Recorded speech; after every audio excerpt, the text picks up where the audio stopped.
बड़ी खबर उत्तर प्रदेश के आजमगढ़ जिले से, जहां बाहुबली मुख्तार अंसारी के विधायक बेटे अब्बास अंसारी आजमगढ़ जिले के मुबारकपुर पहुंचे, जहां अरबी यूनिवर्सिटी अल जामियातुल अशरफिया पहुंचकर हाफिज मिल्लत की मज़ार पर चादर पोशी की और देश में अमन चैन के लिए दुआ मांगी। मीडिया से बातचीत में अब्बास अंसारी ने कहा कि उत्तर प्रदेश में 2 सीटों पर चुनाव हो रहा है, एक आजमगढ़ दूसरा रामपुर, उसी को लेकर मुबारकपुर आना हुआ है। उन्होंने कहा कि इसी हफ्ते लोकसभा उपचुनाव का मतदान है, उन्हें लोगों से मिलने की ख्वाहिश थी, सो चले आए और कुछ लोगों से दरख्वास्त भी करनी थी कि देश और प्रदेश में फैलते हुए झूठ, फरेब और सांप्रदायिकता के माहौल के बीच जो अमन और चैन पसंद करने वाले लोग हैं, जो इस देश की तरक्की और खुशहाली के लिए अपने आप को कुर्बानी देने के लिए तैयार हैं, उन लोगों से दुआ करने के लिए अपील करने आए हैं।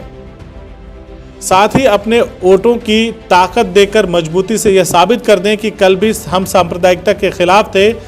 और आज भी हम सांप्रदायिकता के खिलाफ हैं और आने वाले चुनाव में भी सांप्रदायिकता के खिलाफ रहेंगे। आप जानते हैं कि उत्तर प्रदेश में 2 सीटों पर उपचुनाव हो रहा है। एक माननीय समाजवादी पार्टी के राष्ट्रीय अध्यक्ष आदरणीय अखिलेश यादव जी की सीट से, दूसरी समाजवादी पार्टी के वरिष्ठ नेता मेरे बड़े अब्बा जनाब आजम खान साहब की सीट पे, रामपुर सीट से। मुबारकपुर आजमगढ़ सीट का एक हिस्सा है और आप जानते हैं कि इसी हफ्ते चुनाव का वोटिंग होनी है। उसी मद्देनज़र आए थे, लोगों की कुछ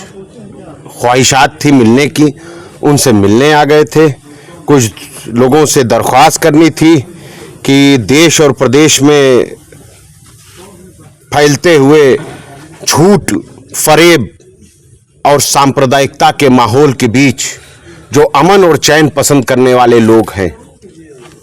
जो इस देश की तरक्की और खुशहाली के लिए अपने आप को कुर्बान करने के लिए तैयार लोग हैं, उन लोगों से दुआ करने के लिए अपील करने आए हैं कि अपील करें कि दुआ करें और दुआ के साथ साथ अपनी वोट की ताकत देकर मजबूती से ये आजमगढ़ की सरजमी, उलमाओं की सरजमी है, ये साबित कर दे कि कल भी हम सांप्रदायिकता के खिलाफ थे, आज भी हम सांप्रदायिकता के खिलाफ है और आगे आने वाले हर चुनाव में सांप्रदायिकता के खिलाफ रहे। बाहरी बनाम लोकल अगर चलाना होता तो देश की प्रधानमंत्री गुजरात से चलकर आकर उत्तर प्रदेश के काशी नगरी वाराणसी से चुनाव जीते हैं। तो ये सब कहने की बात है। एक तरफ तो यही भारतीय जनता पार्टी के लोग कहते हैं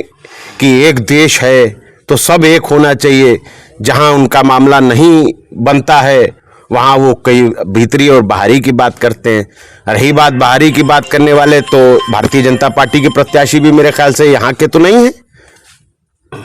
हमारे बसपा प्रत्याशी आगे है, गाजीपुर के हैं वो। बहुजन समाज पार्टी के प्रत्याशी,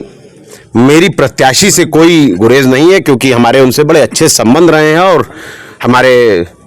वालिद साहब उनको अपना भाई मानते हैं, तो हमारे भी चचा हैं,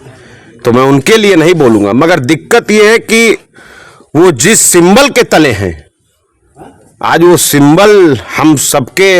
आंखों में खटक रहा है कि अगर भाजपा को ही फायदा पहुंचाना हो तो क्यों हाथी के जरिए जाएं, डायरेक्ट कमल पर चढ़ जाएं। और अगर भाजपा को ये बताना है कि मुल्क में जो आज हालात हैं उसकी वजह आपके गलत फैसले हैं,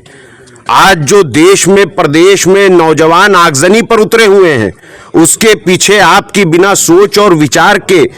की हुई वो नीति है जिसके तहत आज पूरे देश का नौजवान सड़कों पर उतरा हुआ है। ये फैसला यहाँ की जनता आने वाली 23 तारीख को अपना बटन दबा करके आदरणीय धर्मेंद्र यादव जी को बहुमत से यहाँ से जिता करके इस बात का मैसेज दे देगी कि 24 में तख्ता पलट होने वाला है। CIB इंडिया न्यूज की सभी खबरों को देखने के लिए लाल रंग की बटन को दबाकर चैनल को सब्सक्राइब जरूर करें, घंटी जरूर दबाएं ताकि हमारी सभी खबरों के नोटिफिकेशन आप तक पहुंचते रहें।